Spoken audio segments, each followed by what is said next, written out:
spend a few minutes. Okay, so Subi has already started the recording. Hopefully more people will join, but meanwhile, I'll go ahead and say a few words. Welcome everybody.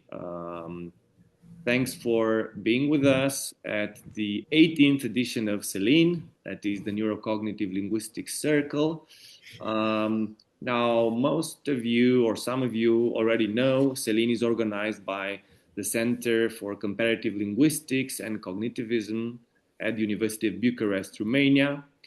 And it is addressed to students, MA and PhD candidates, and in general to researchers interested in the study of human language from a neurocognitive perspective. We use this term neurocognitive to refer primarily to this theoretical framework, neurocognitive linguistics, also known as relational network theory. But as I said several times, it can also incorporate alternative theoretical perspectives, provided they are coherent from a neuroscientific standpoint.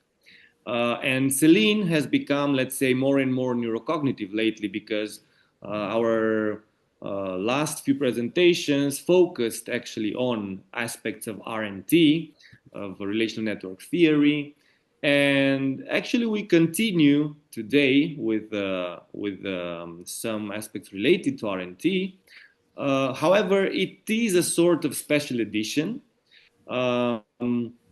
Especially because of our special guest, which is who is not your typical linguistic scholar, as he has put it, but he is an old friend of RNT.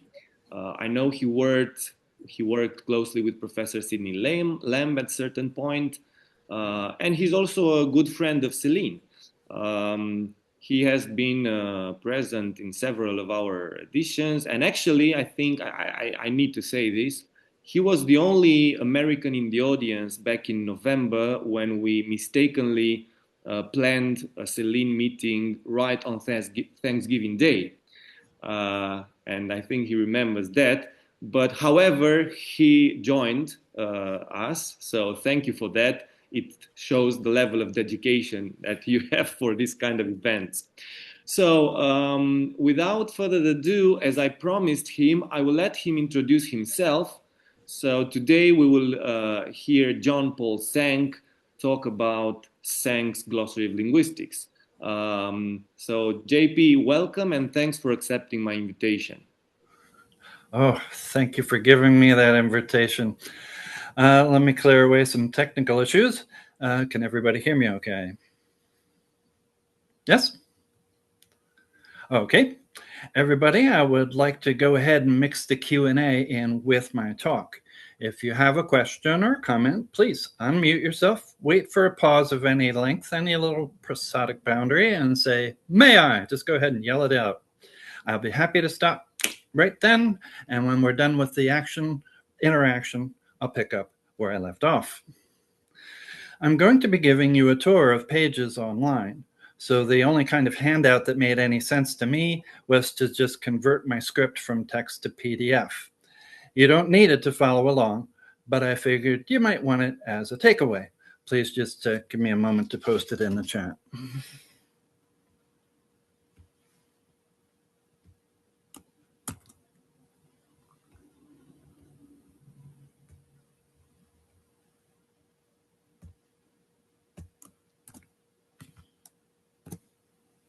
There it is. I will now give you 30 seconds to go grab it and open it, save it, whatever you want to do.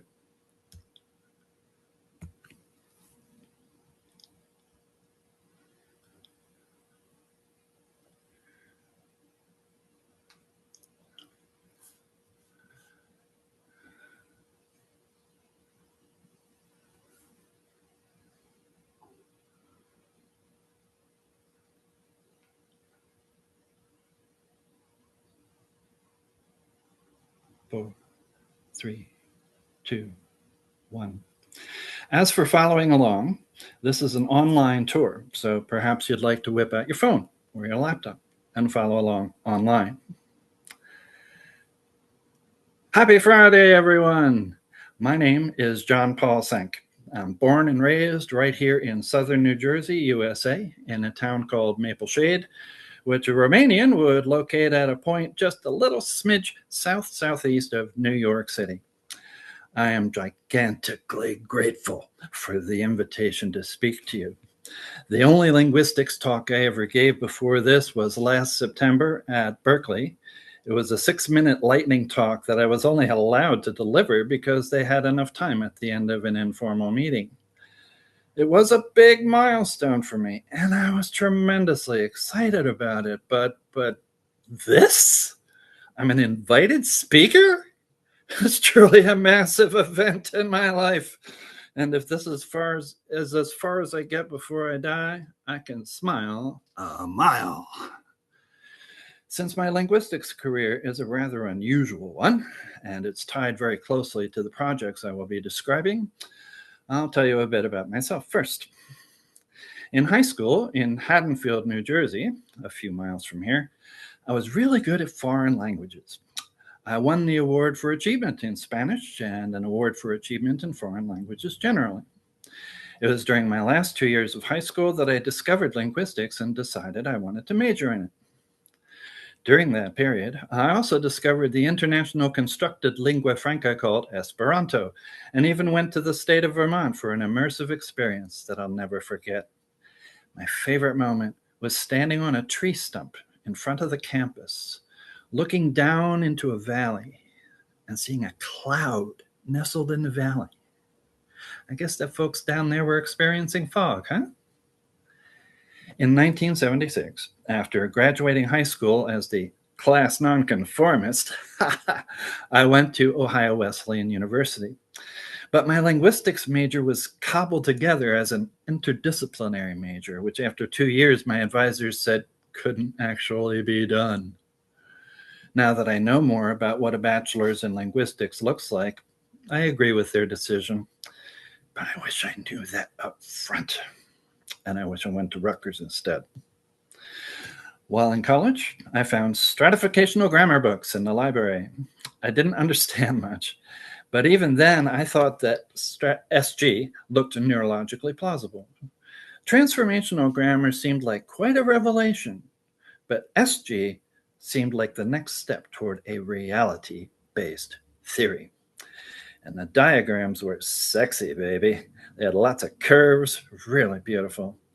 And what was key to me, they looked like they could be a diagram of actual neural connections, as if to say, if you could take a picture of the micro level of the brain, what you'd see would look a lot more like an SG diagram than a TG one.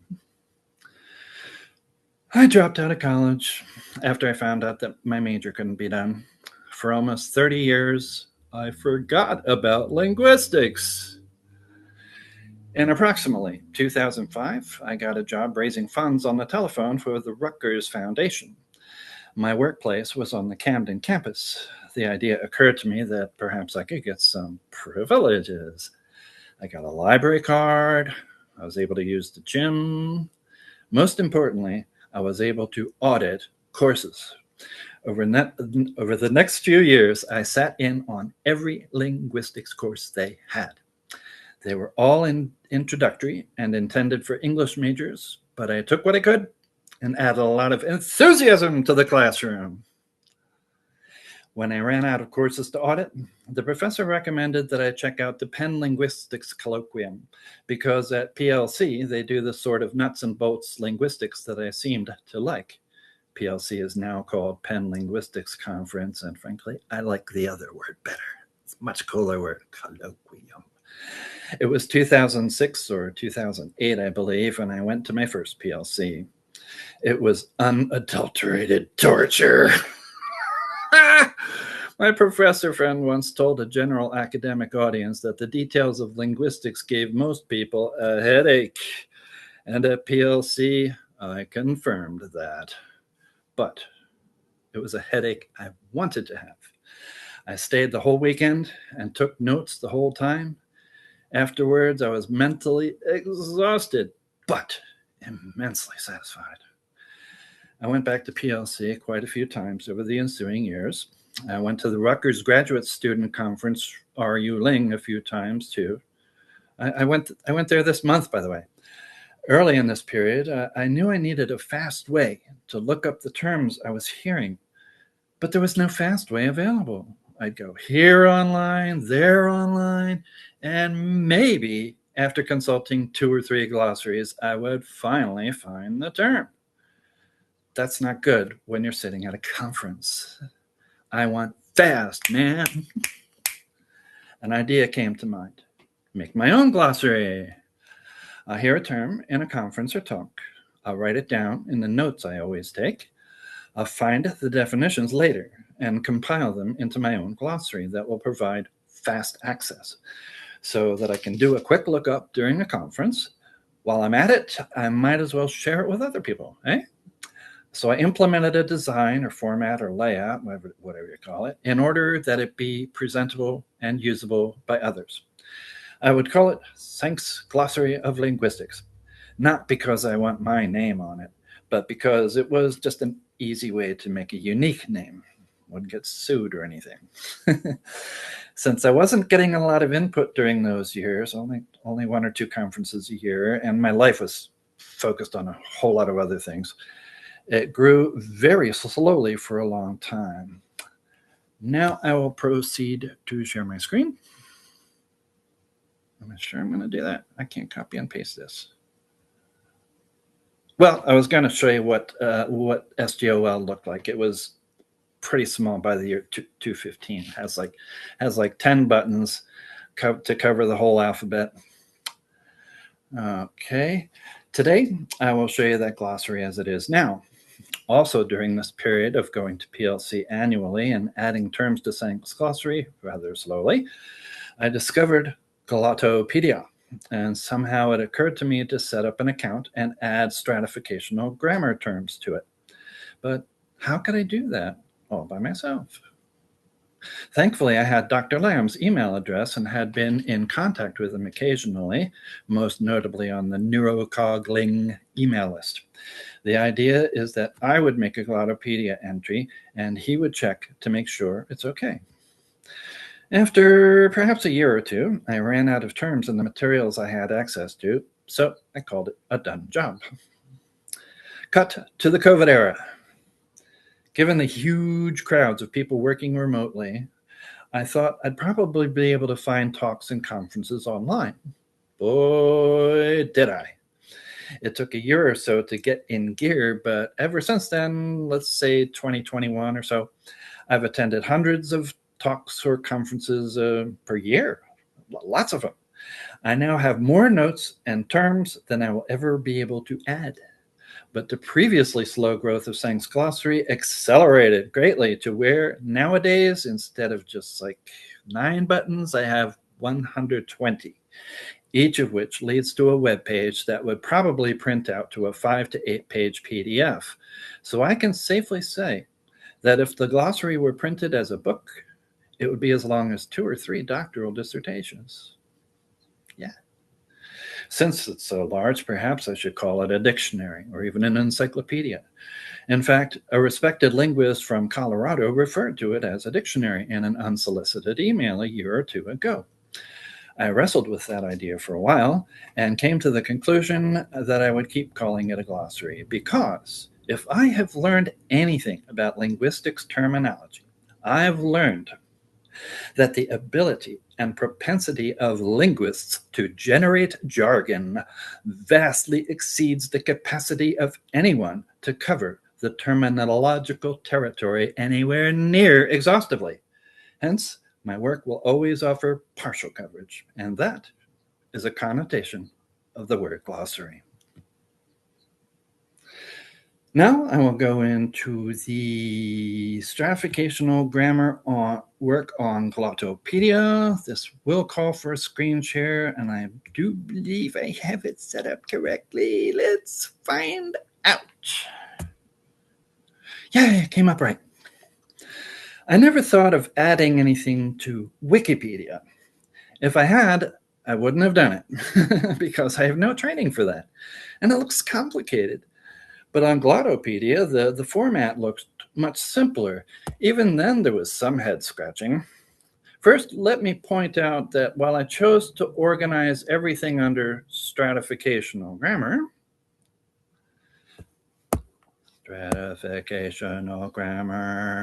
there. I did include, technical difficulties, great. Glottopedia is kind of funny that way.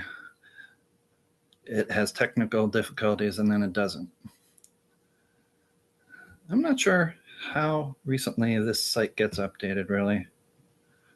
Let's see if you can come up, please. Okay, perhaps I'm stuck with this. Oh, is something happening? Yay! Everybody cheer. So here you can, I did include entries for neurocognitive linguistics. There that goes again.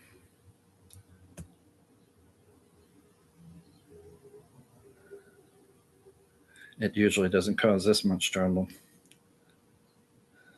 There we go.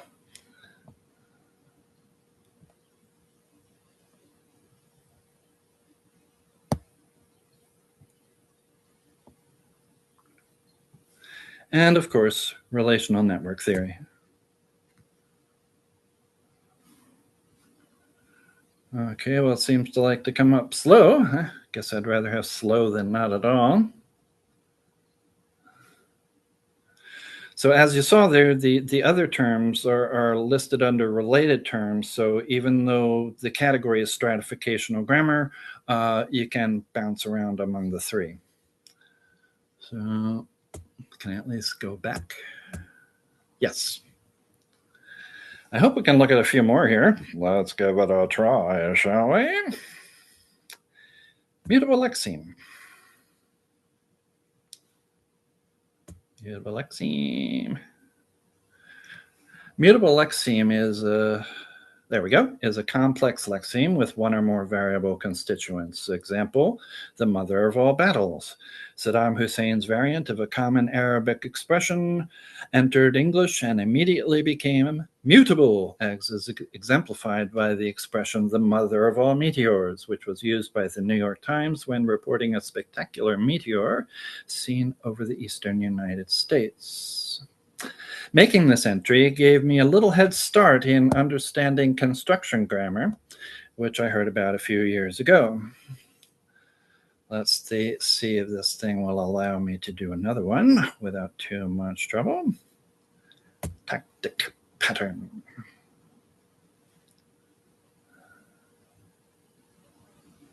Hit it again.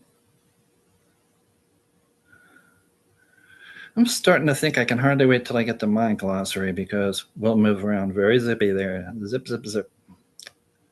Wait for nothing. This gave me an opportunity to include one of the beautiful diagrams. For a noun phrase in English, a lexotactic pattern will have an upward or here that will relate NPs to different functions they have, like subject and object. Okay. We also have a downward or, now I'm pointing to the right thing, signaling that the subject or object can be a pronoun or another type of noun phrase. I think I'm summarizing that correctly.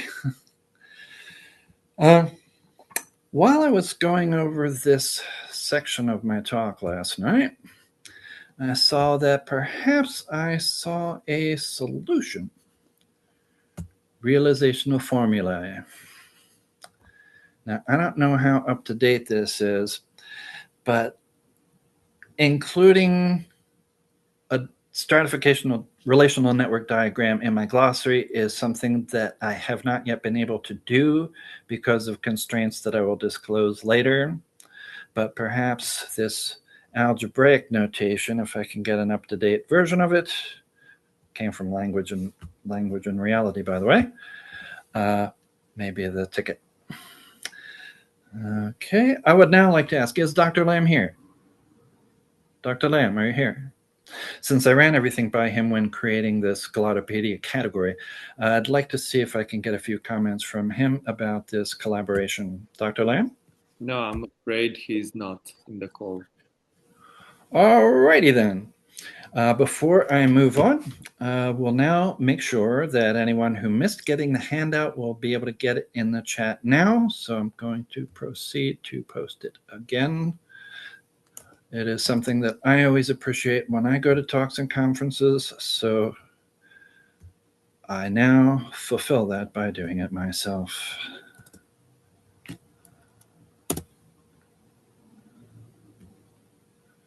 Now, I actually have a list of best practices that I've seen conferences do. I could actually give an organizer a whole list of things that I thought were really great, and maybe they can do some of them.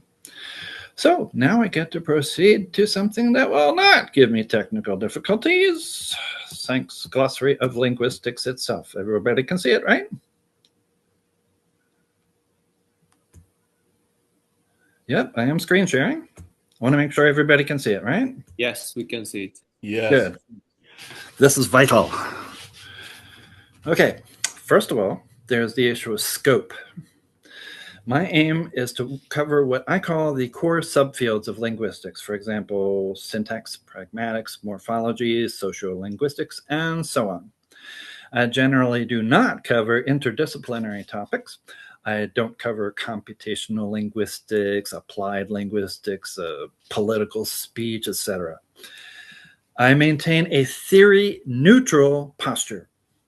While I may have a favorite theory personally, as far as Sank's Glossary goes, no favoritism. The way I like to say it is, all theories are fun to learn a little bit about. Whether you want to go further is up to you, but they're all fun to look at a little bit, huh? I do not have as a goal to cover all introductory terms. You'll see some, but the way I figure it, introductory terms already get plenty of attention. While on the other hand, some of the terms I actually hear, I can't even find a definition anywhere. So I find examples. Finally, I stick to terms I hear in conferences and talks almost exclusively. In old glossaries, I see plenty of terms that I never actually heard used. I'd rather not spend my time on those. Let's go to tips.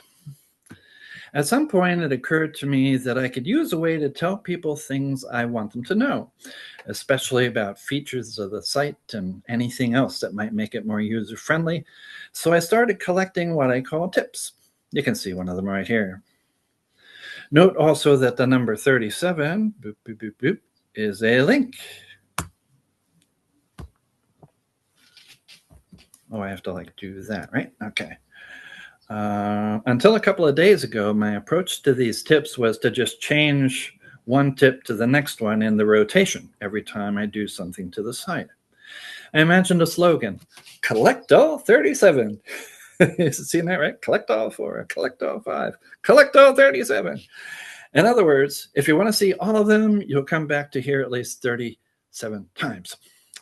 But I wanted you folks to be able to see all of them on a page. So I made this new page, and it really does have all 37 tips.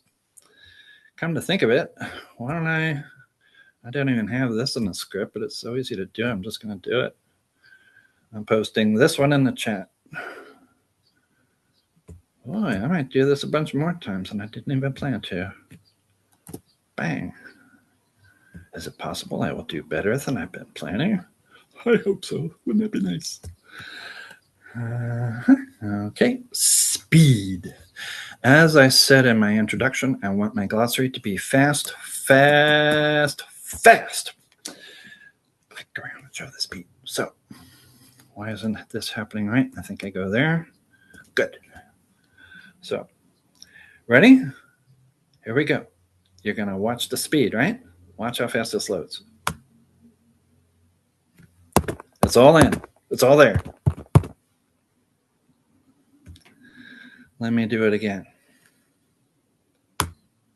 Oh, that's a more typical speed. See? It's all there. It all came in. It's not like part of the page shows up in top and then you're waiting and waiting for the bottom half to come in. No. Okay, when you tap a link, it usually comes up very quickly. Even if you were accessing the site from an old computer, like I'm talking Windows 95 here, it would still move fast. And I think would also look just like what you see here. My method for making it so fast. Everything under the hood is plain text. Yep, I use nothing but the ASCII character set that's been around for what, 5, 6 decades? I don't use any coding aids. I type everything in myself or copy and paste it manually. I'm afraid that if I were to use some higher level software, I would generate a lot of extra code, like when I used to maintain the website of the Rutgers Camden Marketing Association. Man, whoever originally coded that site must have used such an aid, because there was so much complicated code in there that seemed utterly redundant.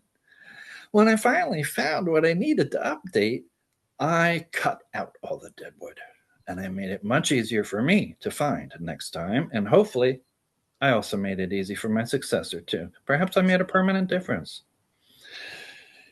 Each page loads nothing else.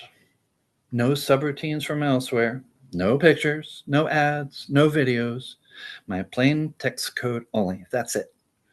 As we'll see soon, what you see on the screen is not all plain text. There are lots of symbols, tables, diagrams, all underlyingly ASCII. Furthermore, the pages scroll really fast. See? Pretty fast, right? My point about that is sometimes I'll do an image search, looking for pictures, or I'll go to a news site, and scrolling down, it's kind of difficult. You scroll down a little bit and it hangs up, and then you manage to get it to go up a little more. Oh, an ad got in the way, and then maybe it managed to pull it up a little more. You know what I mean? This, you just done. All right? Nice and fast. Again, watch the speed of loading. Boom. Okay, so when I set out to make a fast conference companion, I meant it with a ruthlessness. Another point. Sank's glossary is alphabetized like a traditional encyclopedia. For the younger folks here who didn't grow up with the dinosaurs, allow me to explain. When I was young, encyclopedias were all hardbound books. They were not organized with a one-to-one mapping of letters and books. The first volume might have both A and B. Maybe C would have its own volume. W, X, Y, and Z might be together in one volume. S might actually have 2 volumes. If that were a one-to-one mapping, you'd have little skinny volumes, and others would be heavy enough to serve as a blunt instrument of murder. May God forbid that you should ever drop it on your foot. On Sank's glossary, I try to make sure that you have approximately the same scrolling range for each page. You won't have a page that takes you to the bottom in a single finger fling. Maybe there's one somewhere. And you're very unlikely to encounter a page that makes you do 10 finger flings to get to the bottom. As the glossary got larger and larger, I started to notice something that I found quite interesting. I don't know if you will, but I sure did. The main index here currently has 120 yellow buttons. There's a lot more than 26, to be sure. Only 3 pages that remain have a one-to-one mapping. K, Q, and U. Just lost my place here. As this thing gets yet bigger and still bigger, it will get closer and closer to a good approximation of what I call the alphabetical distribution of linguistics terminology. You have a picture of that right here, and I think I should zoom out so I can bring the whole see, this thing's getting so big, I'm not sure I can get it into one screen.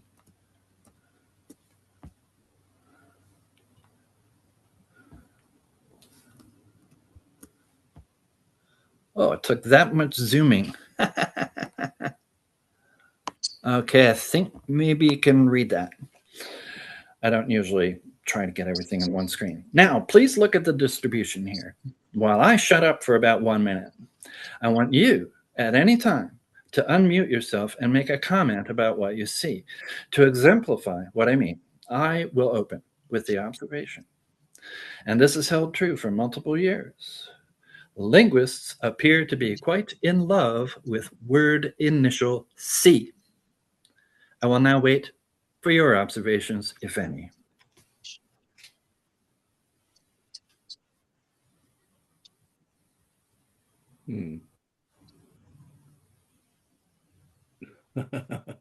Interesting. Do you have a reason for it? Reason for what? The apparent evident fondness for this C initial. Yeah, ain't that something? And look, looky there when you see the CO. See how long CO goes? CO goes from here, CO, all the way to COV. A lot of it seems to have to do with the prefix com, con, counter. You know, everything from counter cyclicity to counter bleeding to, you know, there's just a lot of those terms, man. Anybody else?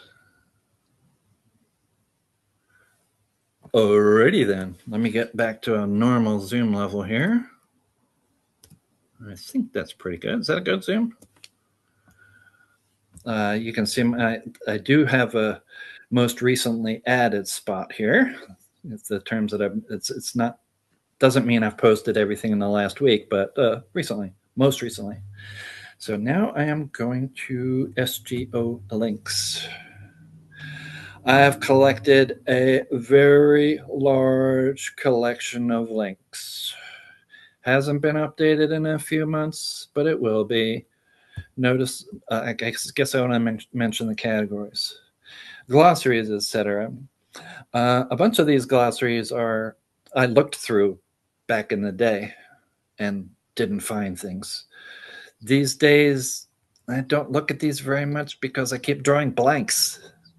It's not often that I find an actually used conference term in these glossaries. I mean, you know, some of them are really good, but okay, I have journals. I don't have too many because I want to provide open access. You're not going to pay anything. Courses. This is one of my favorite categories because, you know, some professors post course materials, syllabi, handouts, what have you. So I've collected a bunch of those, and you can see that I have in actually various categories like optimality theory.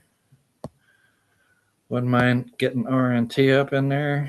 Semantics, you see syntax, philosophy of language. How about that one? Projects, etc. This is kind of a catch-all category. I'd like you to just sort of look, and you can get the idea for yourself of what there is.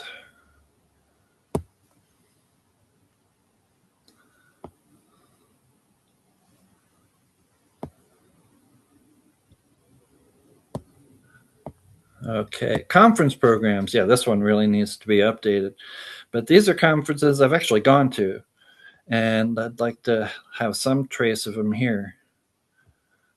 Okay, have I added CELINE to this yet? Oh boy, that's a big miss if I haven't. All right, CELINE's got to get on here. What's the matter with me? Okay, tools. A whole bunch of different kind of tools here. I played J syntax tree. I played around with that a lot for a while.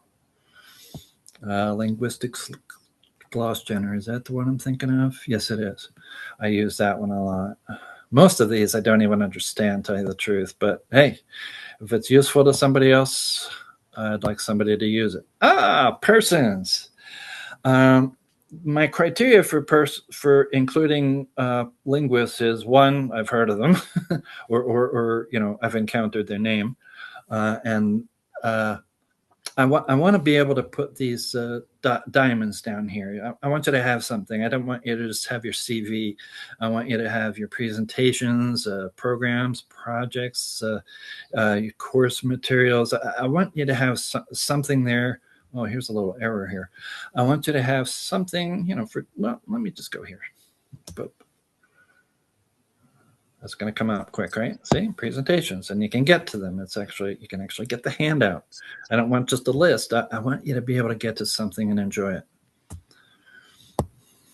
That's really kind of a philosophy over, oh, hey, this fellow here, Chris Goldston, please, please, please, please, please, everyone, please come here next month. This guy's going to be talking. See, you got a whole bunch of folks here. Oh, bunch of them. Oh, bunch of them. Okay. Okay. Oh, Bible, etc. Interesting that there is a category for that, but I do hear about Bible-related stuff in conferences and talks. And since I'm a bit of a Bible believer myself, that's an interesting category to me. So there's a surprise. Oh, look, like here, look, the Holy Gospel in Old English. Oh, ain't that cool, you know? The Lord's Prayer, that's just got so many languages. If you want to see a sample of lots and lots of languages, oh, this one's really cool. Low-fat syntax tree browser, Macula Greek NT files. Man, I had gigantic fun with that, really huge. Okay, languages. This is generally, you know, various kinds of works on various languages. Recordings. This is a favorite. I'm always happy to find recordings. I should probably check these links. Maybe some of them have gone, but I think they're all pretty much there. So lots of recordings. Oh yes, YouTube channels. Oh yeah, you can watch for hours and hours upon hours from this list here. Repositories and archives. That's, if I recall correctly, it's not a huge category, but I'm always interested in, oh, looky here. Lacus Forum. You know what that is, Paul, right?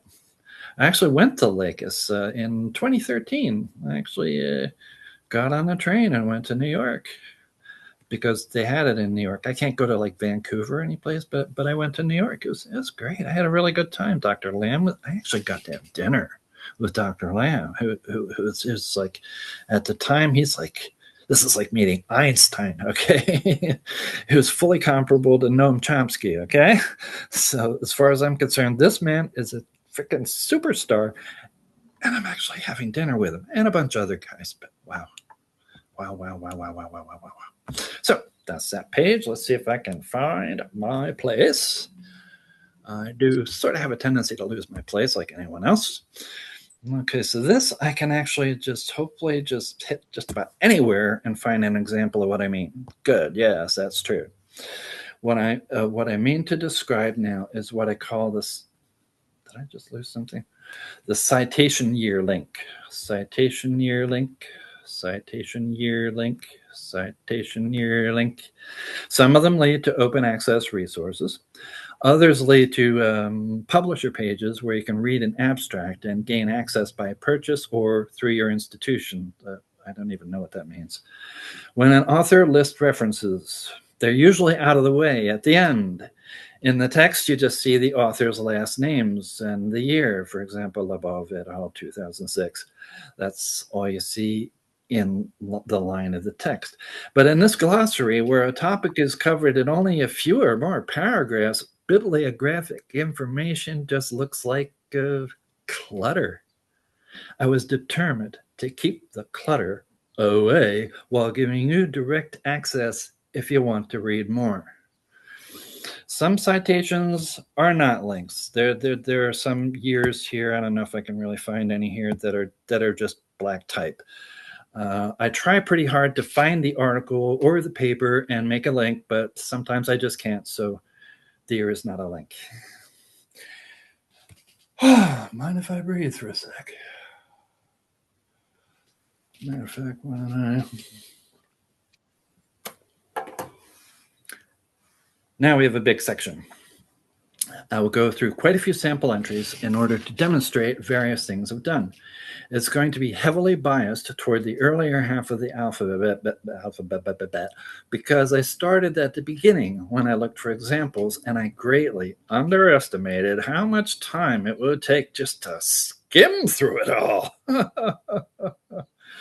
So I stopped in the middle of the alphabet, hoping to come back to it later. I was unable to do that, but I think I do have a pretty comprehensive list here. In the process, you will get a sweeping view of linguistics. We may even bump into some notions or theories that you've never even heard of, and you may wish to write those terms down so you can get a closer look at them later, or you have my handout. Sample entries. Let's make sure I am everything lined up. The first thing I'm going to is... There we go. Admirative. This exemplifies the use of Cyrillic, supposedly. Yes, here we go. Cyrillic.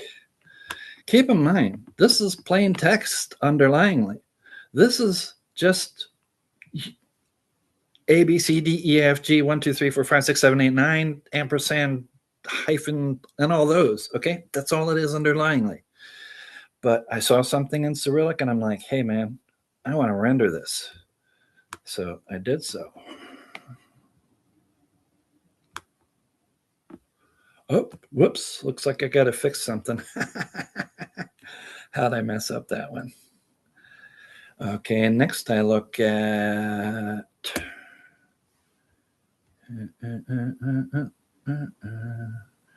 There we go. Oh, here we go. This is a syntax tree. You have a bunch of nodes here. Well, you know, this is one of those generative Chomsky-ish kind of things, you know. Next I will look at...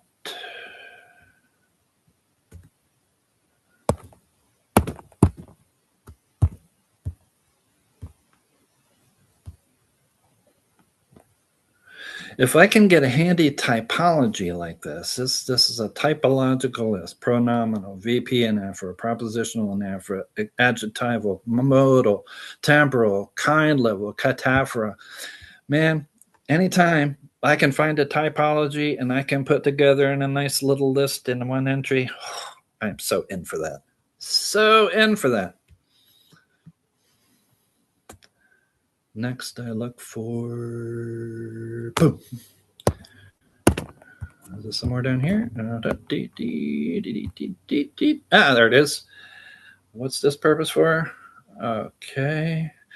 This is a use of gloss my gloss. I don't know if you know about gloss my gloss, but it's a way of... I should probably zoom this out so it looks more like normal examples. Okay. To where you can make examples.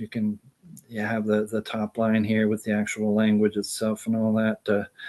It can be a little tedious at times to make these, as I'm sure you people who write papers know. But I'm really glad to have that tool. Gloss my gloss.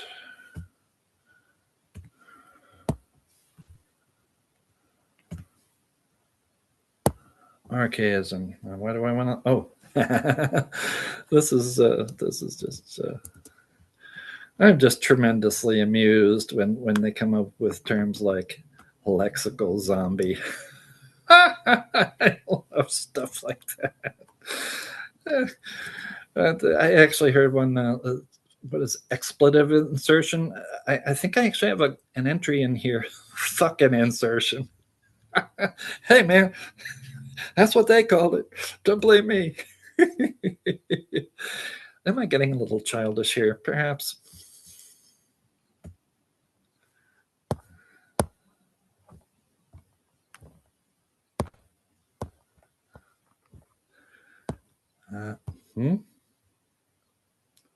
Oh, right. Okay. Yeah, that's good. Good. Here's an example of examples. There's a part where I do actual definitions. Here's an actual definition from artificial form and morphology. Or at least I think it's from morphology. And then here I have one that's just examples. And you have these little bullet points, and each one is an example of the use of artificial form. And then you see I've underlined the use of artificial form in brown. And so you can see artificial form all over the place and zero in on it quickly. So that's important.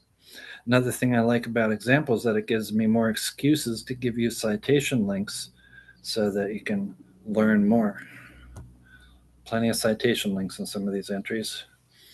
Now I will go to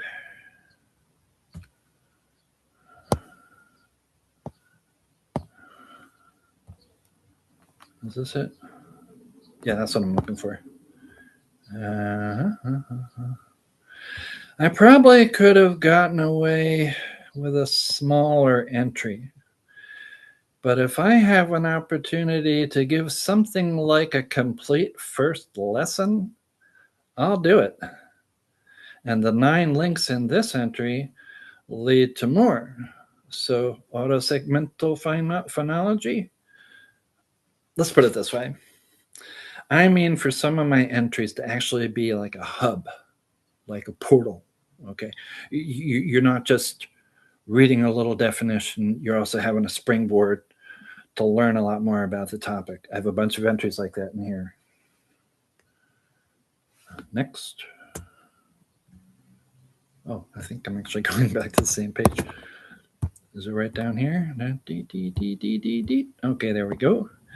Yes. The lines of syntax trees have a flatter angle than an ordinary slash can provide. So I found these wider slashes that do a good job making lines that flatten out more, like what I see in papers. This approach didn't last long, however, because when I looked at this kind of tree on my phone, the slashes were misaligned.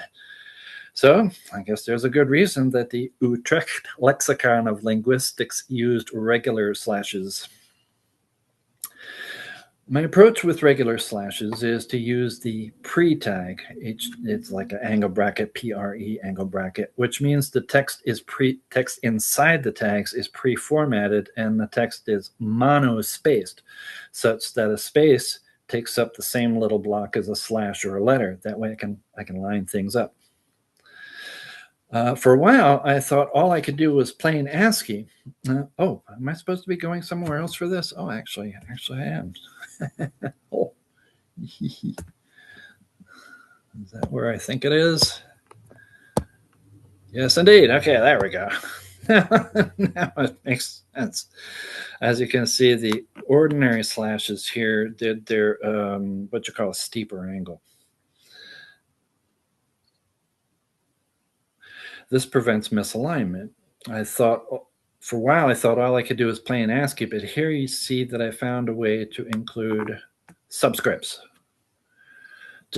What I do is I just type the digits underlyingly as regular characters, get everything aligned, and then I can carefully add the HTML tags that make the digits into subscripts and other effects.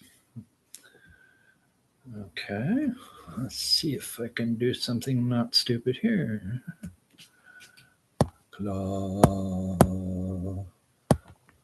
There we go. Why do I have this one here? Oh, okay, cool. Oh, and I probably lost it. Why don't I just do that? This exemplifies the use of Greek. At first, when I was the few opportunities I had to do Greek words, I was just doing the HTML named entities. In other words, alpha, beta, gamma, delta. That's it.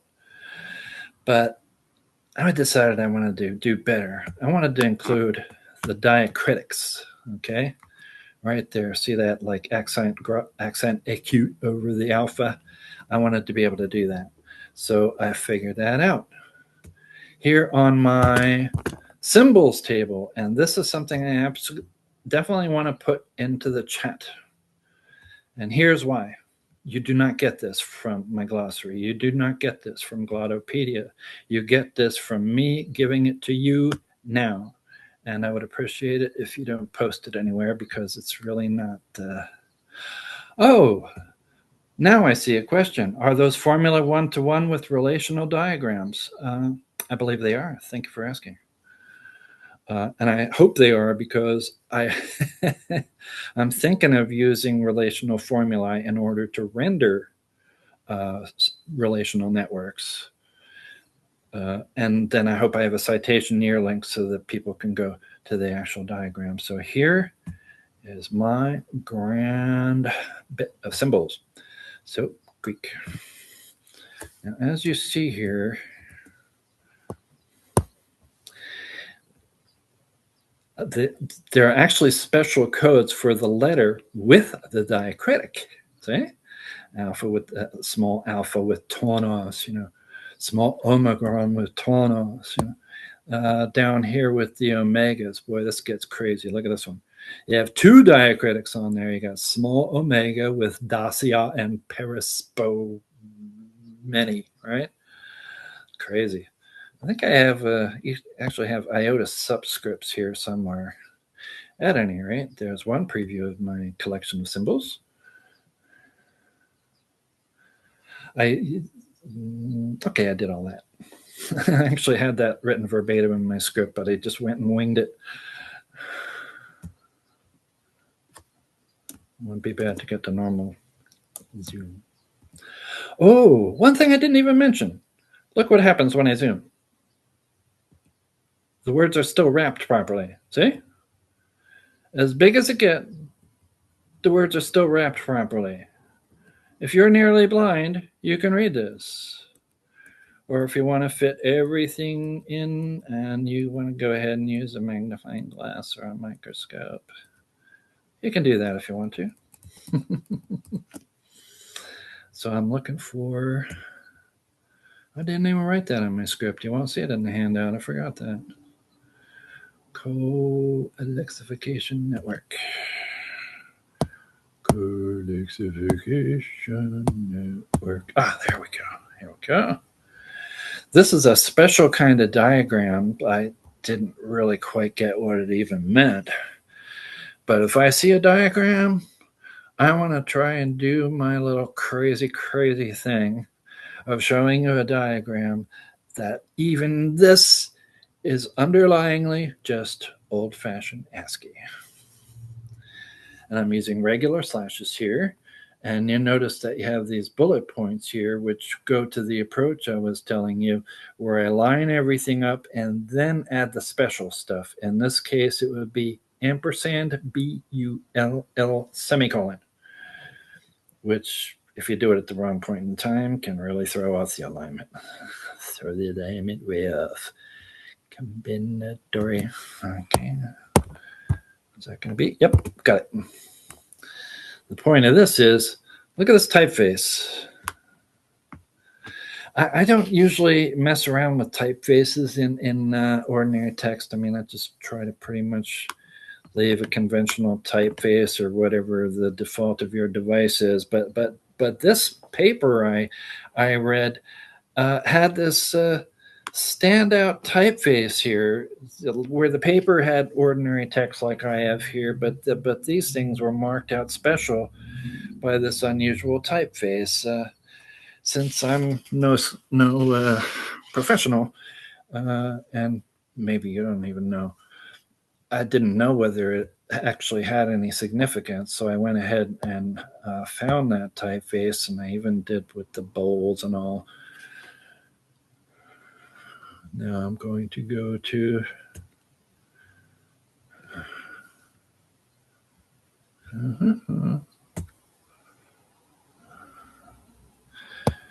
folks, last time I did this sort of thing, I only had 6 minutes to fill, and boy, did I cram it in. And when I was preparing for this thing, I wasn't sure I could fill the time. Look at me, I'm filling the time. Okay, construction morphology. Again, I'm just showing another type of diagram. You see these here. Then I got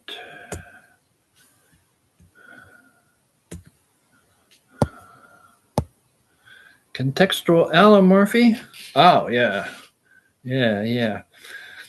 I had often see this like a 3-story curly bracket here. I've seen these things pretty often, and I'm like, how do I render that? How do I make that work?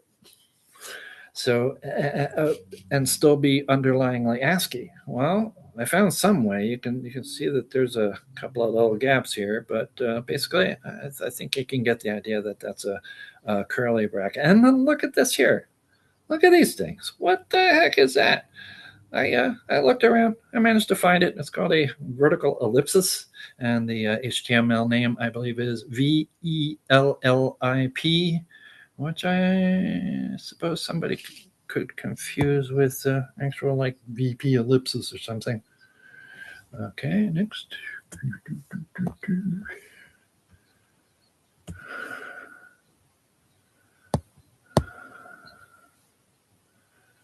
Oh, yes. The point of this is that if I can do it, I will put a huge amount of links. Look at how many citation near links in here. As I said, I want, when possible, my entries to be a portal, a hub, a springboard, a jumping off point.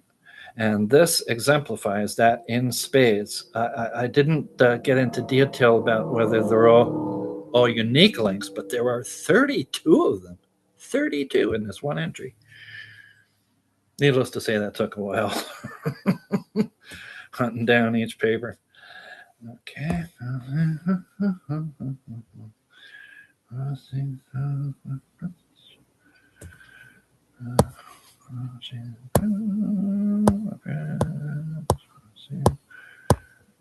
There we go. This is a fairly recent innovation, and let's see if I can zoom in and not have to scroll back too much because I want you to see this. What's the word? Crossing co-reference. I want you to notice the colors here. You got the brownish kind of thing and a greenish kind of thing. For a long time, I wondered how I would, make things clearer in examples. I've seen various approaches to it, and I'm like, which approach am I going to use? I still have one entry here where the original author put some words in bright blue and some words in bright red. And it's kind of fun to see that, so I think I'll leave it there. But I decided to go with this scheme here to where it's kind of like muted. It's not too bold. I want to call attention, but not occupy your entire attention. And previously, when I did underlines, it was just black, like black type. And depending on your device, it can get a little. I want to make these underlines distinctive from link underlines. As you can see, it's very distinct. This color is very distinct from this color, and even after you hit this link, it will still be distinct. So that's pretty much what that was about. Next, I go to.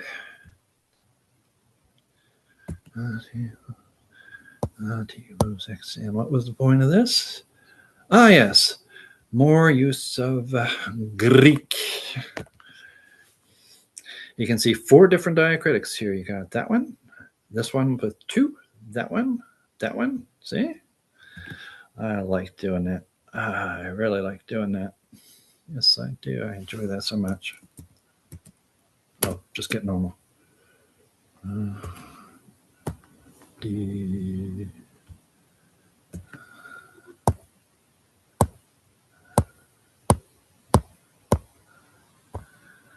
This here, when I first heard about it, I'm like, what? Demonic? What? That's just a little break for amusement, okay?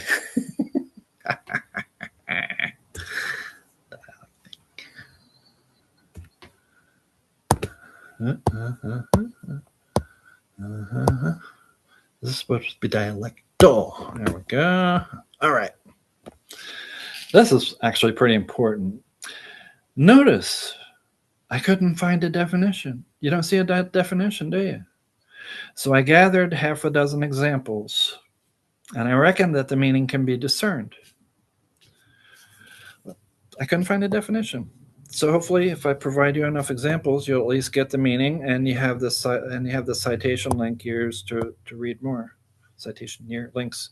And then we have another example of that right below it, dialectal competence, the same thing. In this case, we have 4 of them. We'll go to diathesis. Good. Yeah, okay. Here we have another use of 2 colors. Diathesis alternation. And at the next definition, I do the same thing. And, yes, there's another definition on which I do the same thing.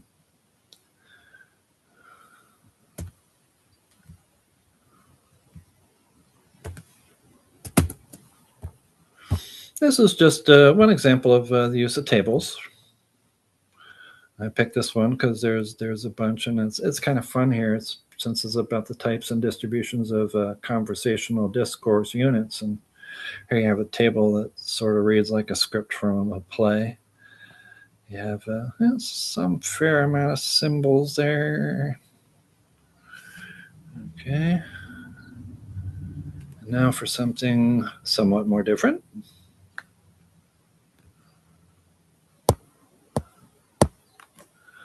Look at that. For the longest time, I've seen all these semantic formulae, and I still, for the life of me, can't make heads or tails of most of them. But when you want to make a glossary entry, what you're doing is looking at how to render it, how to show it. You don't have to know what it means. You just have to be able to show it. So this semantics and logic section of my symbols page, you can see there's quite a few symbols they use in semantics, pragmatics, etc. Oh, hey, there's those 3 curly brackets right there. See? Yeah. See, I keep going and going, and there's more of them. Could that be why I don't understand semantics very well?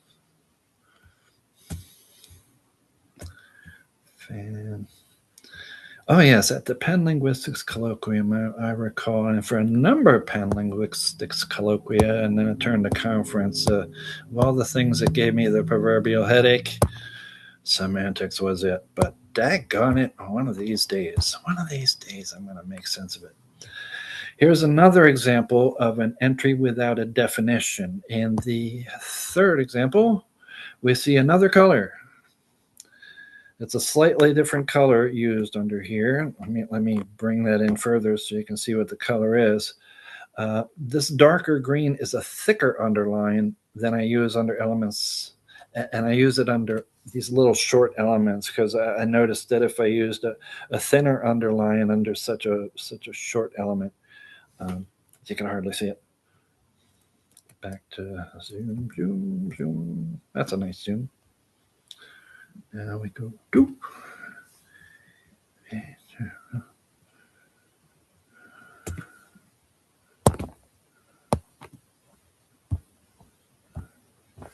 this table has a lot going on. This is a fun table to look at when I was done with it. It was kind of difficult to make, but it was really fun to look at when I was done. In the 2nd column, you can see that I try to render all these little marks. I forget what you call them. They do have names, but they're these little hooky things underneath the letters. I try to render that. You have aspiration H here. I try to render that. The letter ash. The colon here, it's not a colon. It's the IPA symbol for vowel lengthening. I sought that. I didn't want to just, be lazy and put colons. Oh, and of course we have the accents here, grave, acute, bump, bump, bump. Let's go to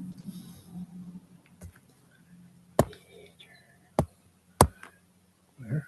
Oh, feature with the E at the end, E at the end, E at, huh? Oh, that's silly boy. You went to the wrong page. There we go. For a bunch of time I found the concept of feature geometry very interesting. Maybe just because I enjoyed geometry in high school.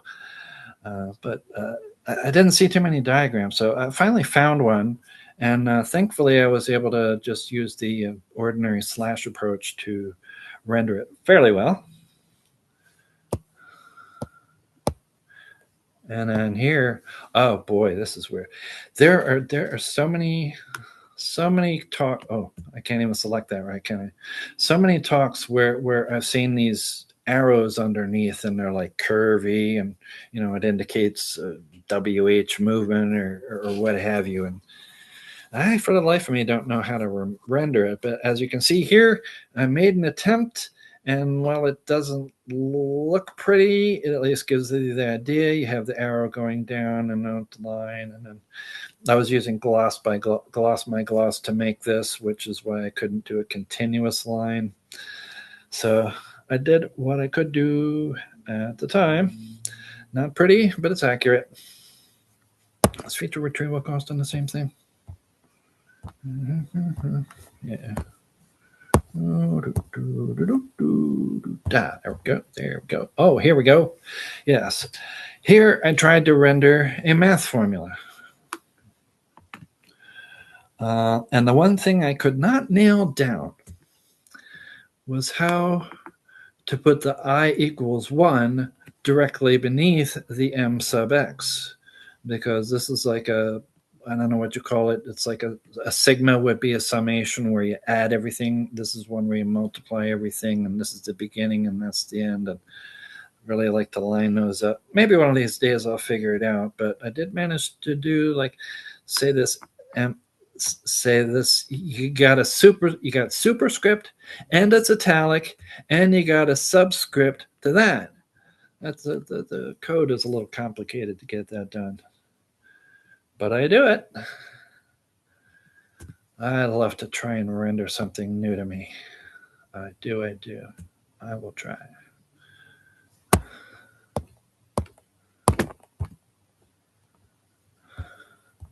This entry is so big, I can go hunting around inside the single entry. Ladies and gentlemen, I got carried away with this one. That's what happened. I just got carried away. Maybe it's because fillers seem so important because everybody uses so many of them. I'm sure I've used at least 100 in this talk so far. But not only that, I found several senses. So if you want to know about filler, boy, oh boy, can you learn about filler. There's fillers that are like hedges in discourse. There's filler gap dependencies. There you go, filler gap dependency. And then I have some examples here. Well, see, it just goes on and on, right? So you can, and then I have filler gap dependency. With the little subscript filler gap. Here we go with... Boy, I still can't believe I've actually managed to fill this much time. And you folks have hardly said anything. I've done it all by my little lonesome. Oh, wow. This is crazy, man. Crazy. Look at this. Okay, I need to zoom out a bit more. I saw this diagram, and I'm like, once you stare at it long enough, it does make sense. And I wondered if I could render it. And it turns out I could. But there was this one little bit. See up here at the top? This here, this here. The thing is, it's the stuff down below spreads out so much that I wish I could use the flatter slashes that I showed you before without it winding up misaligned on other devices. So I ended up just sort of adding some space here. It's meant to be a straight line, so I hope that's clear enough. So I'll go ahead and say, again, may not be pretty, but it is accurate.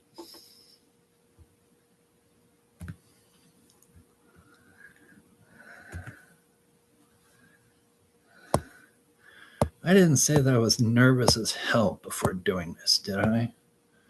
But now that I'm actually doing this with you folks, I feel quite relaxed, and I'm enjoying the heck out of this. Here we go with my... Oh, is that a normal zoom? That's the normal zone. I'd like you to see it a little more. Here I get to... Funny thing about going through this and finding examples for you folks is that I hadn't quite realized I've actually done quite a lot of different types of diagrams with the ordinary slashes. And this includes pipe marks too. So this is what's called government phonology, which I do not claim to understand. I can claim to have rendered an accurate diagram that you can use for understanding. Here's a step forward. This is something I kind of wanted to do for a while. And when I started meeting with Chris Galston's group at Fresno State about a year ago, I've been to maybe 20 of those things. I started understanding OT a bit. That's the one. Look at that sucker. Ain't that nice? I wondered if I could ever do that. I wasn't sure if I could. I have not been able to pull off double lines because sometimes I'll see double lines here, there. Haven't been able to figure out how to do that. Sometimes I might have a dotted line here, there. Haven't figured out how to do that. But here I have pretty much most of it. I even found a little hand that points to winners. I don't use no arrow, baby. I use the actual hand. I haven't. Boy, I wrote this verbatim script, and here I am just improvising. Thankfully, those features don't seem to be essential, since I made an effort on this page to include a good set of representatives of the identity family. There are actually nine OT diagrams on this page. I'm learning how to make these diagrams, and I'm like, okay, I'm learning how to make them. There seems to be quite a variety of these ident constraints. So maybe I can actually come up with a pretty good representative set, because apparently I'm not going to be able to represent ident constraints comprehensively. What am I looking? There. I think this is at the bottom. Yes, it is. Wow, look at that. I just went at the bottom. Here's another kind of diagram. Ain't this wild? This is great that I get to do this. It's called idioconstruction, and it comes from diasystematic construction grammar, which is a theory that I've only ever been able to get to one conference on. I really would like to go to more, but I haven't found one yet.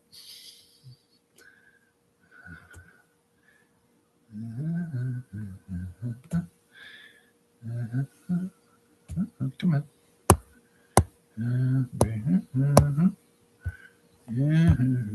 Yeah, okay, here we go. Why does it say imbricational? Oh, there we go. Yeah, okay. Yeah, here's a term I never heard of. Imbricational, what is that? It's actually kind of fun to say, imbricational. Is it anything to do with bricks? I don't know.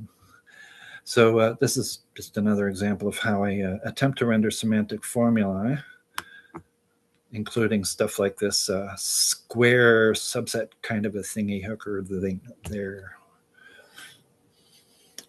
Let's go. Inverse.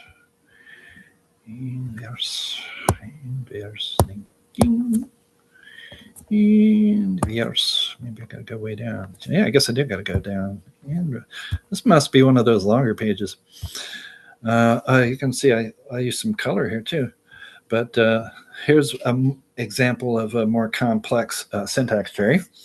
And again, you can see that because there's so much going on here, I needed to put some space up there. It's meant to be straight lines. But I was very pleased to be able to do this more complex kind of diagram. And now, oh, this is so much fun for me.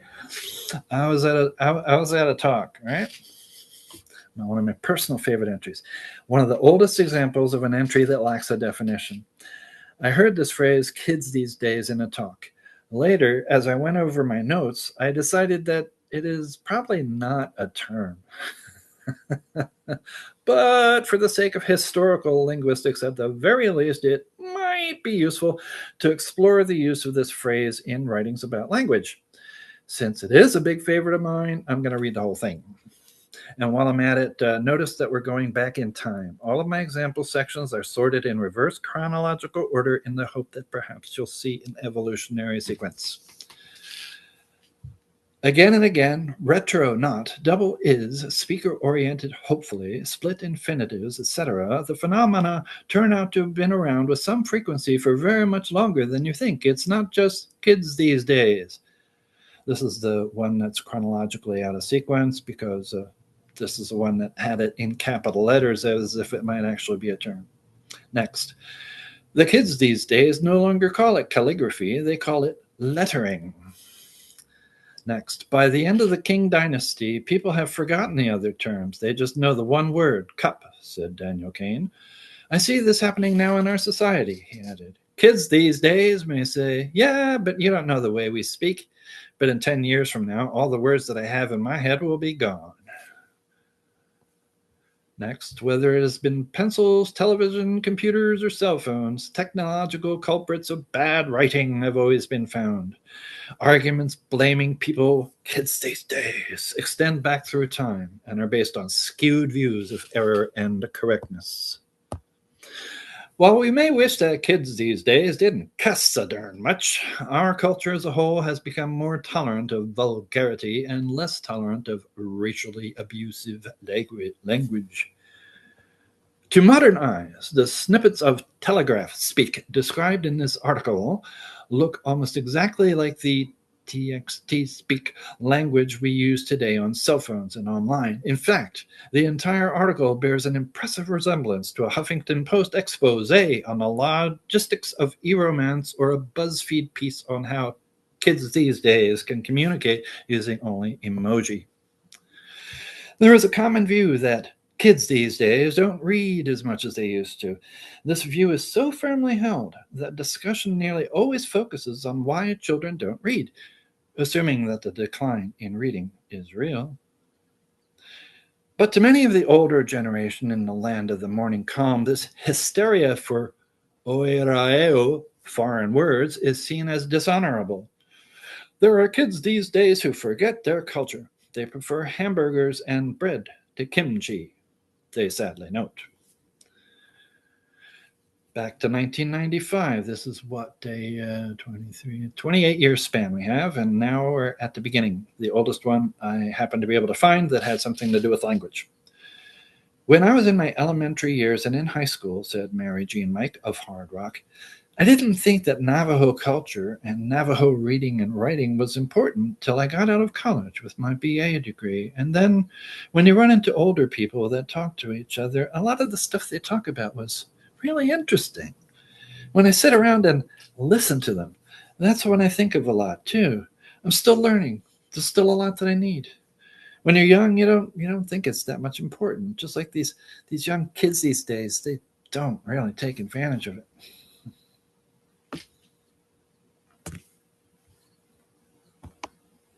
That was so much fun. The most fun was reading it when I was done. Yes, so what's the point of this one? Yes. This here table. For some reason, I did not use the typical HTML approach to the table tag. Angle bracket, table, other angle bracket, and close it in that, and you have the rows and columns. No, I actually made this with gloss my gloss. In other words, when you see a linguistics example, that's the kind of thing I went for to how to do this. In fact, it's when I looked at this that I'm like, oh yeah, I do want to include this because I didn't use table. I'm getting close to the end of the samples here, by the way.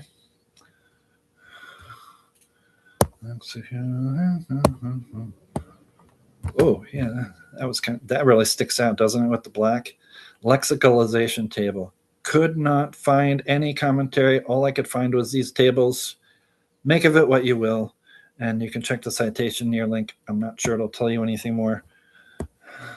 Lexico syntactic transfer. Ha ha ha! Look at that, huh?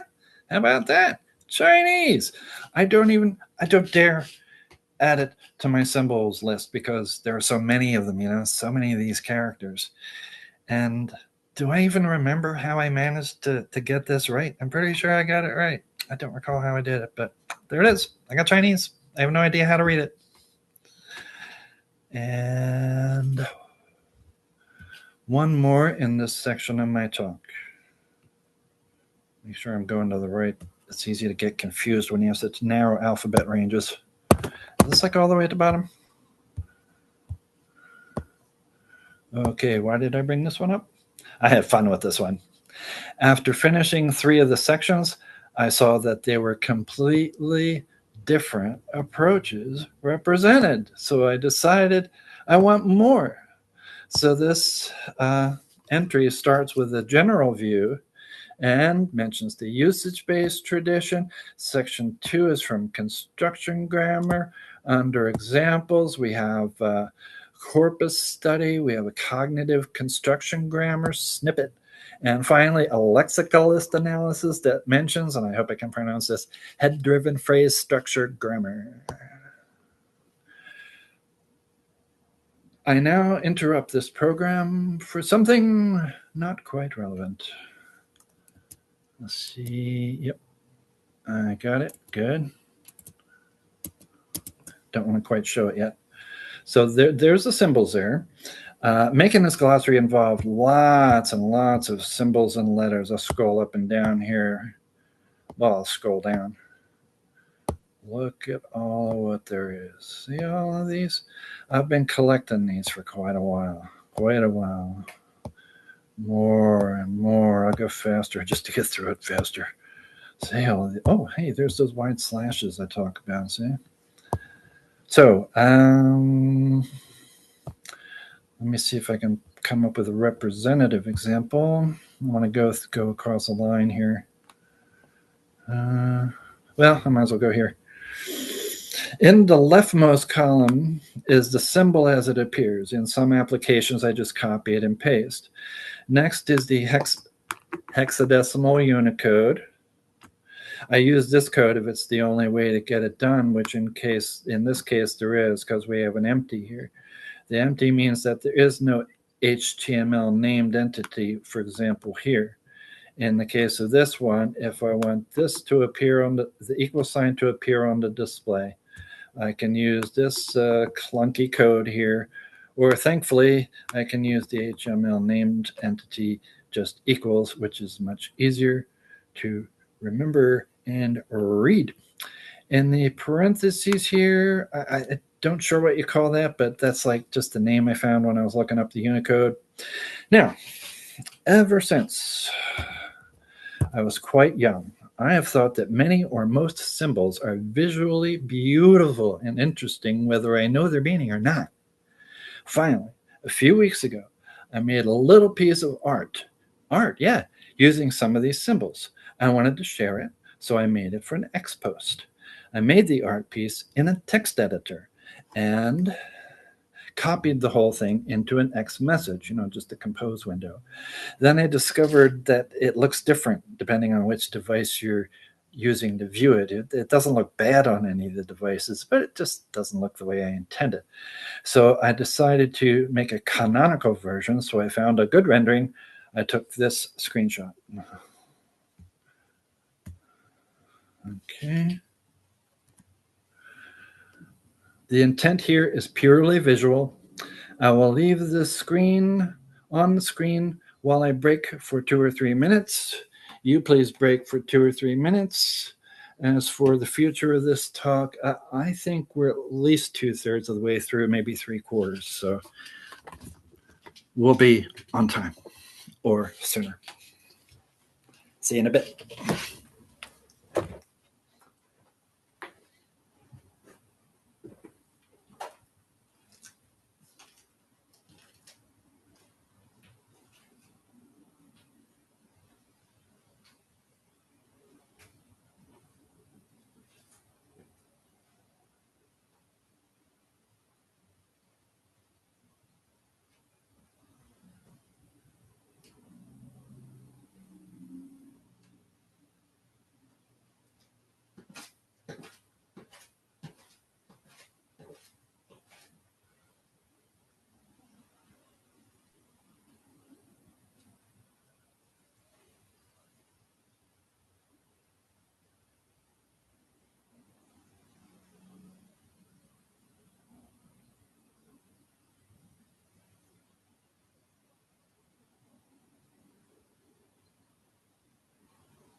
Is everyone ready to resume?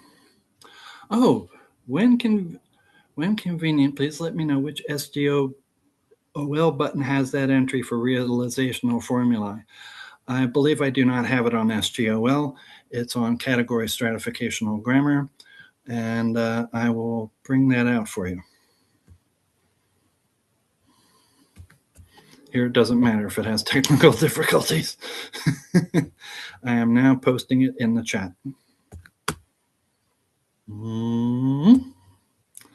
There it is. Before I resume, I'll be happy to take any questions or comments. Anyone?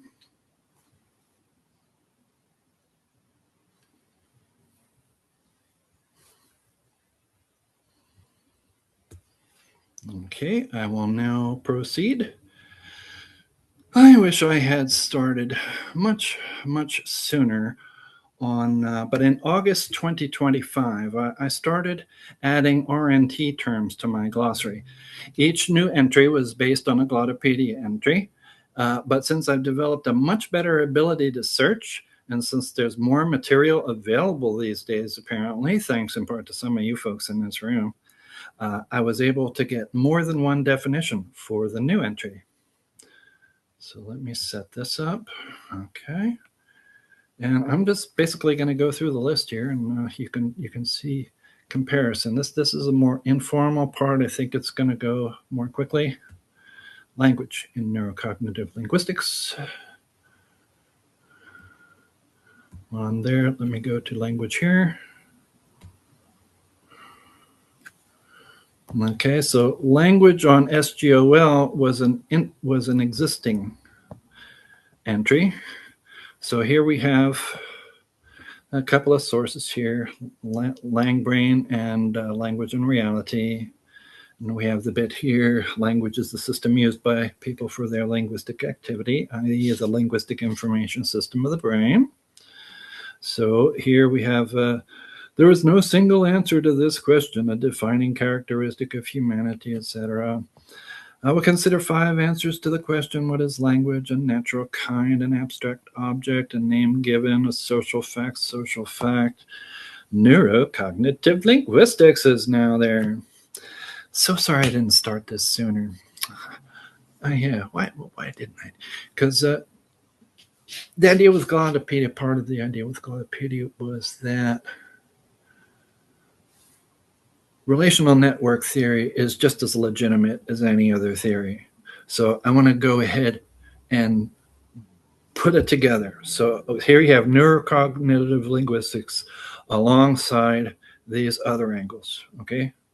That's something I continually do, including in the talk next month. And I even have an idea for another one beyond. Well, actually, I have 2 ideas for another one beyond that. Okay, so I will now go to another one. Yeah, I think this part is going to proceed pretty quickly. Lexicalization. Okay, lexicalization. Lexicalization. Wake up, lexicalization. Okay, well, I have it. There you go with your tech again. So in here we had the morphology, and now we have neurocognitive linguistics. We have 2 sources here, Lamb, Bennett, and you can see here that I did in fact get it from Glottopedia, the entry that I made with Dr. Lamb's approving help. There we go. It came up. On lexicalization, Lamb notes that even though a word such as happiness can be understood on the basis of the meanings of its constituent morphemes, the frequency with which this combination occurs is such that the lexicon of the typical speaker will contain not just the separate lexemes happy and ness, but also a complex lexeme happiness. Moreover, for this to be the case, it is unnecessary for the meaning of happiness to be in any way idiomatic. It is repeated use rather than degree of idiomaticity that determines presence or absence of a higher level lexical node, etc. And I now have that integrated along with more conventional views.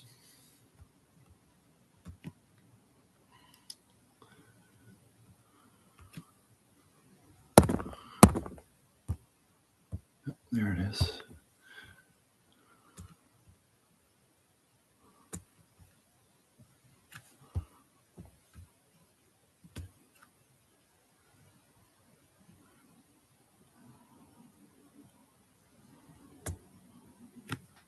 Okay, well, I guess I'll wait for you. It seems to come up. Now this one, this is all RNT. Okay, all of it. There is no conventional view. Nobody else says plural side. Okay, but as I said before, I was able to find more sources. Here's the Glottopedia entry, but in recent years I've been able to find more. Adolfo Marin Garcia. Hello. Adolfo Martin Garcia and Jose Maria Gil. Oh, anybody recognize a name or two there? I sure do. Here's another one. We got Rüdiger Schreier. And then I managed to find some examples. Oh, yes, Erlebach and Wheeler, Bennett, William J. Sullivan, Lars Boren. Huh. I was so glad that I was able to find so many different. Are you still going, Glottopedia? Well, everybody, you need to come over to Sank's Glossary. That's all there is to it. Yeah, we've been tooling around on Sank's Glossary. No problem at all, right? Stratificational. Where is it?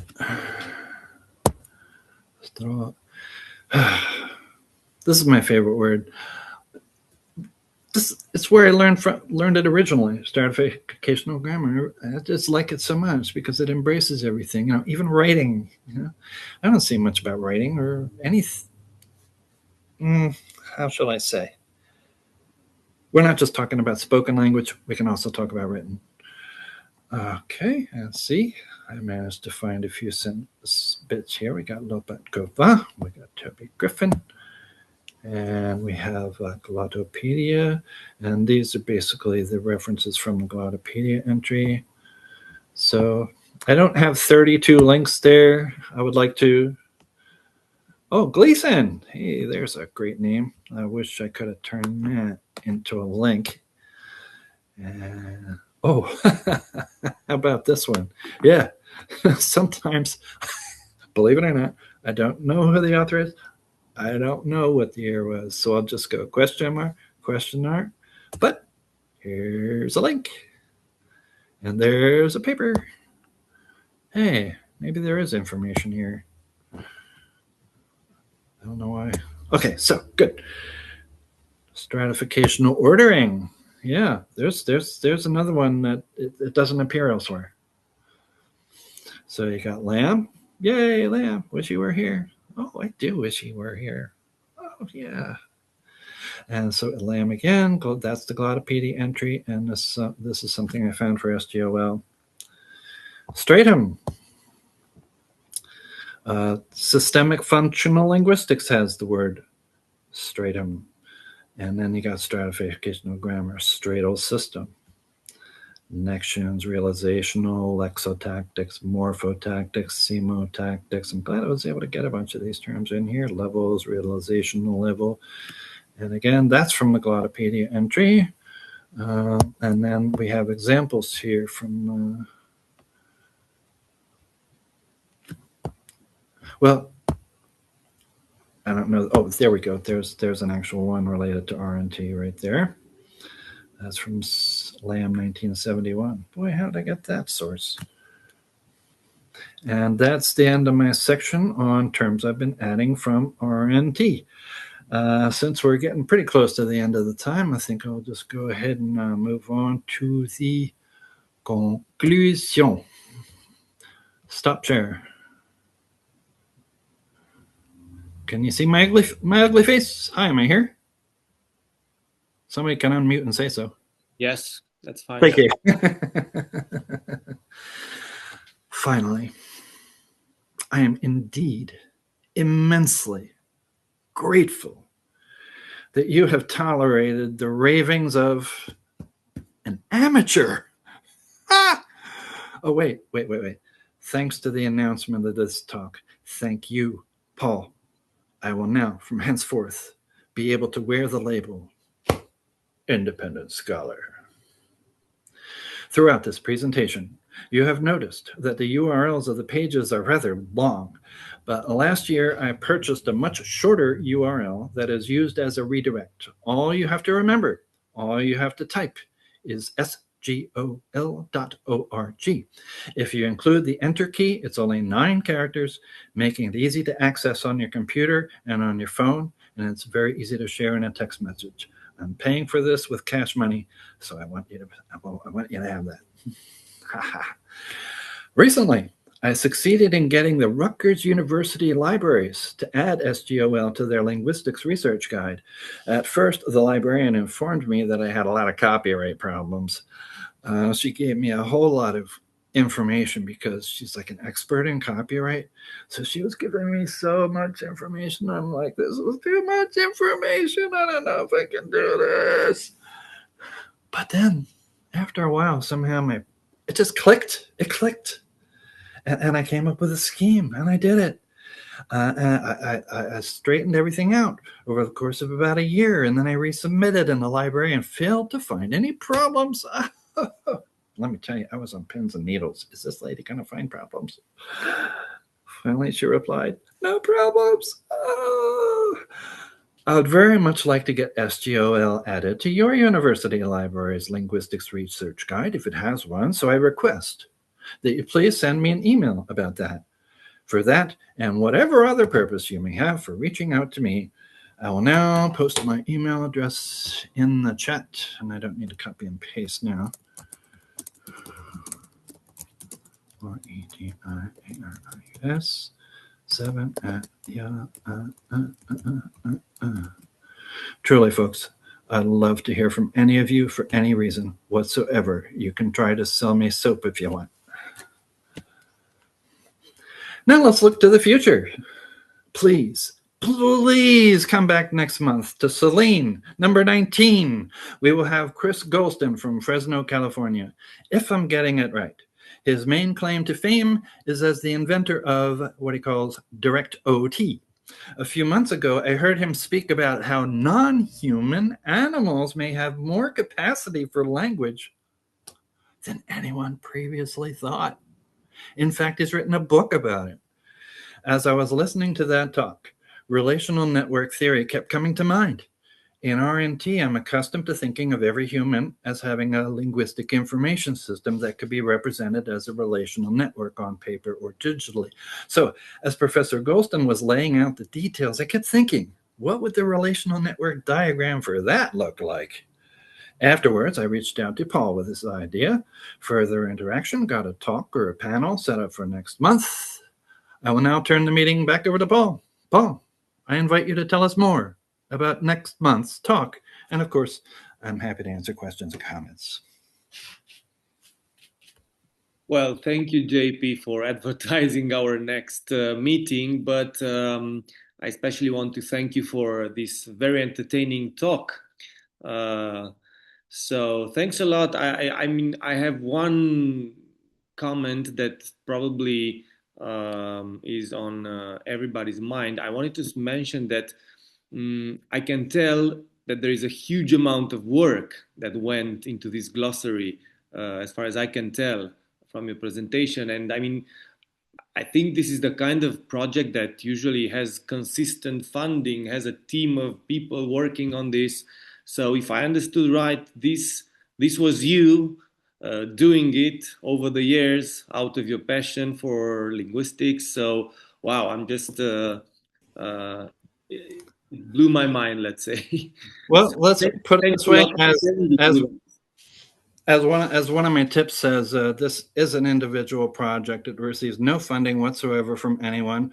Would I throw away money if somebody threw it at me? Absolutely not. But no, I don't sell any ads. There's no funding, no grants, nothing. This is personal. I'm on Social Security and a part-time job. My wife is on Social Security. Somehow we managed to keep a house together and pay the internet host and all. So thankfully, the costs are low. The main cost is labor and staying up too late at night sometimes. Dan, thank you for asking. Yes, it is pure HTML. Oh, wait. There's a little bit of CSS style sheet at the top of each page. That is in order to get to standardize the table formats, to get those colors to come out. So yes, HTML, plain text. HTML is plain text. You type it in. Thank you, Dan. I see something else in the chat. I'm so happy to have done this. Oh, it's like Christmas to me. Oh, no, it's like Sorry, Christmas. may I ask? Sure. Sorry, may I ask a question? Sure. Bueno, you have a big linguistic culture, but how do you choose the best source for every term and example? I don't. I look for what the heck I can find, whatever I can find, and how can I say? The idea is I want to find something that actually looks like a definition, okay? That I can do minimal editing. I want to edit it very lightly. I want to make very few changes. I want to bring across the author's voice, okay? So if you hear like a cacophony of voices, that's by design. I just let that come through. I want to let that come through. And if there, and I have seen a few cases of this, and probably haven't even noticed some others, but if there are definitions that clash, if they're like maybe even contradictory to each other, I'll put them both up. Okay, thank you. Thank you very much for asking. Anyone else? Oh, I would like to answer a question that I got at Berkeley. I was asked about the use of AI. My answer is NO. I use NI, natural intelligence. I'm using my typey little fingers, my eyeballs to read stuff. And, I do searches. I look it up. I think I might have made a tiny use of AI. I don't know, but no. As far as I know, we're talking about human authors being channeled through a dumb little human guy, me, to hopefully help all you real humans out there in the world. If I ever do make any use of AI, I will post a notice about that. God, this was so much fun. So in that case, let me play the devil's advocate role. Here we go. Because, as I said, thank you very much for sharing this with us, everybody here, and then everybody from our audience. I will send the email. Can go ahead and look at the glossary, play with it.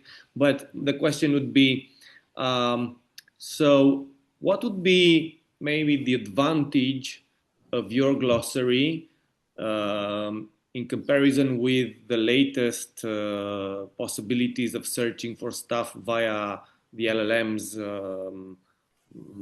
tools. So why would someone look for a term, for a concept in your glossary instead of asking ChatGPT, what is this? What's your view on this? You might as well ask that question about every single other reference source out there. Of course. All of us reference sources are facing that same problem.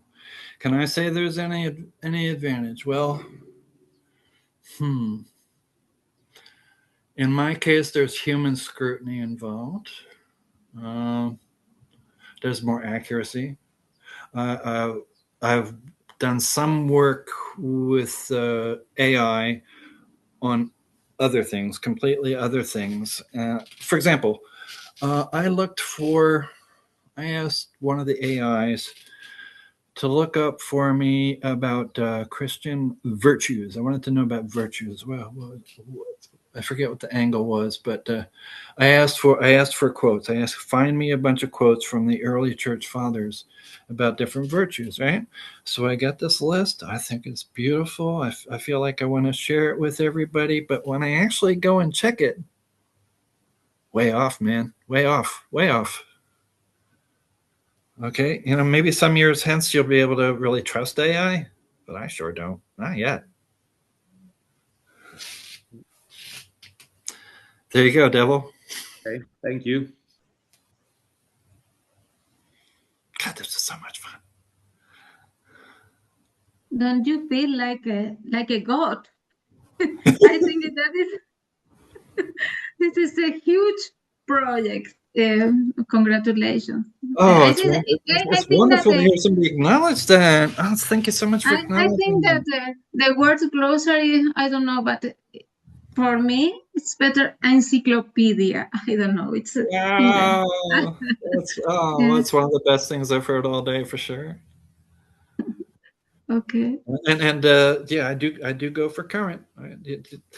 Let's put it this way. I go the School for International, what do you call it? Summer Institute of Linguistics. They have a glossary. It's pretty big. I do find it useful occasionally, but as far as I can tell, it was last updated in 2003. Okay. I go to the Utrecht Lexicon of Linguistics. As far as I know, that was last updated in 2001. Glottopedia. Maybe it was last updated in the 2000 teens, and maybe there were only little tiny updates. But guess what? A lot of that stuff just comes from the Utrecht Lexicon of Linguistics. Okay, I thanks to a change in how I look for terms, there are occasions when I will go to a conference or a talk, and I hear a term that happens to be within the alphabet range I'm working on. I post that term.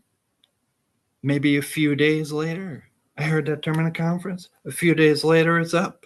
There was a case where it was only like a 5-hour gap.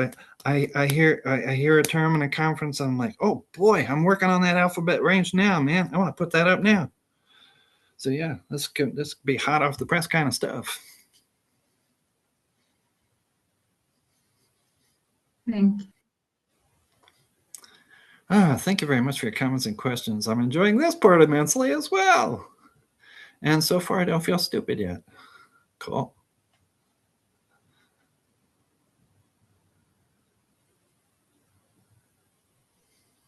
Looks like we might be done. Seems like it. Encyclopedia is actually a very good word for what I'm seeing there too. Yeah. Oh, killer! I think that might be my takeaway of the day.